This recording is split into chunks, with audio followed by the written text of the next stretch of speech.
Lashes and skincare for the Talk 365 team is provided by AP Med Spa.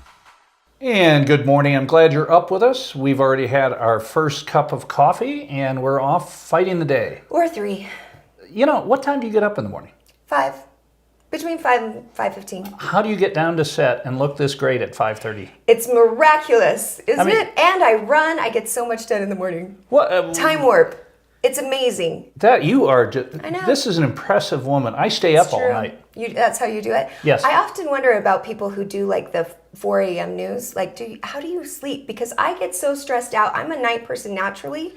So I don't think I would ever sleep. So my first big show was a morning show on the American Sports Network, and it was nationwide. Mm-hmm. But it was from 3 to 6 in the morning in Vegas. Ooh. And it is so hard.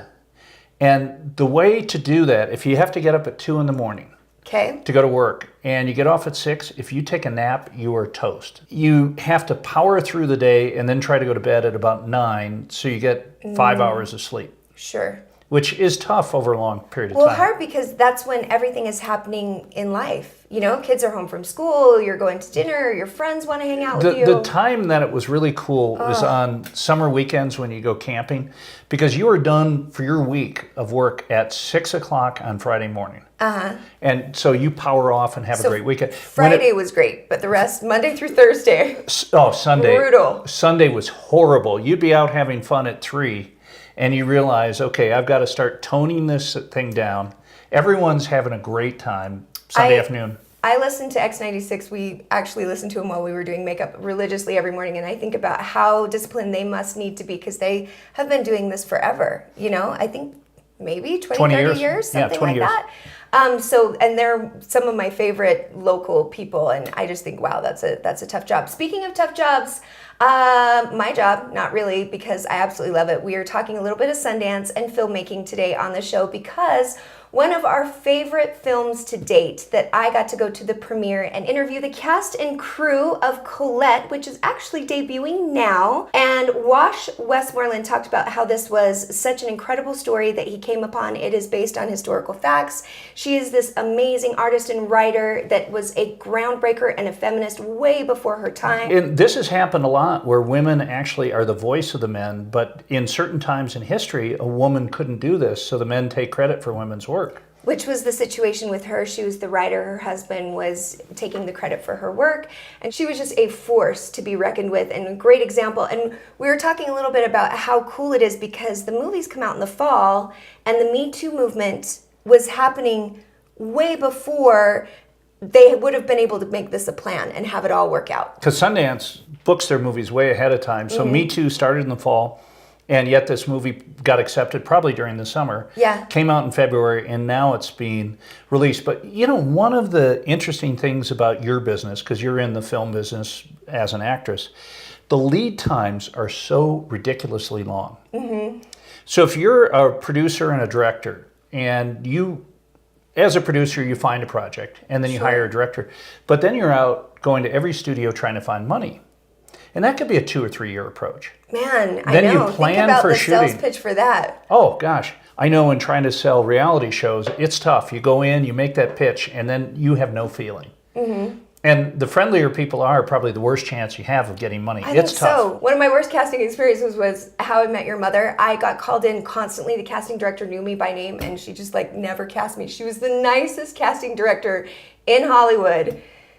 Never was in an episode, but my worst sure experience, cool. Sinclair Broadcasting, which owns our station, hired me for a national NASCAR thing. And the big boss from Sinclair came in the room, watched 3 minutes of me doing the open for the NASCAR show, and walked out. And I am crushed. I go, it's over. And the director of the station said afterwards, congratulations. When he walks out, he likes you. So that is when people are really nice, you never get hired. You never know. So, and when they know, they know. If they like it, if they're decision makers. All right, coming at you right now is the premiere of Colette from the Sundance Film Festival earlier this year. And be sure and check it out nationwide in a theater near you. Hey everybody, it's Holly Love coming at you from the red carpet here at Sundance 2018. And I'm excited to tell you about a film that debuted yesterday on Saturday called Colette. And I got a chance to chat with the director and some of the stars. It's an amazing movie about an iconic feminist, and I can't wait for you to hear about it. Check it out. Welcome to Utah. Welcome back to Sundance. You have a rich history. Yes, I was at Sundance 12 years ago with a very low-budget film called Quinceañera.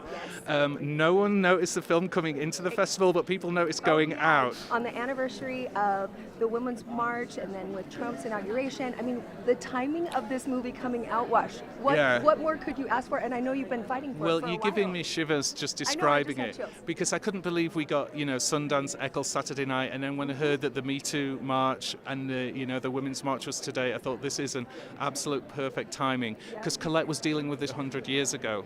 It's a story that 1 million women could tell. A man taking credit for their work, a man trying to shut them up, a man trying to keep them down, but the woman just not letting that happen. And I hope people take inspiration from this woman who lived in such a feisty and inspiring way. So I got a phone call to say that Wash wanted to have a meeting with me, and I jumped at that because I'm a huge fan of his work, and I had been for a long time.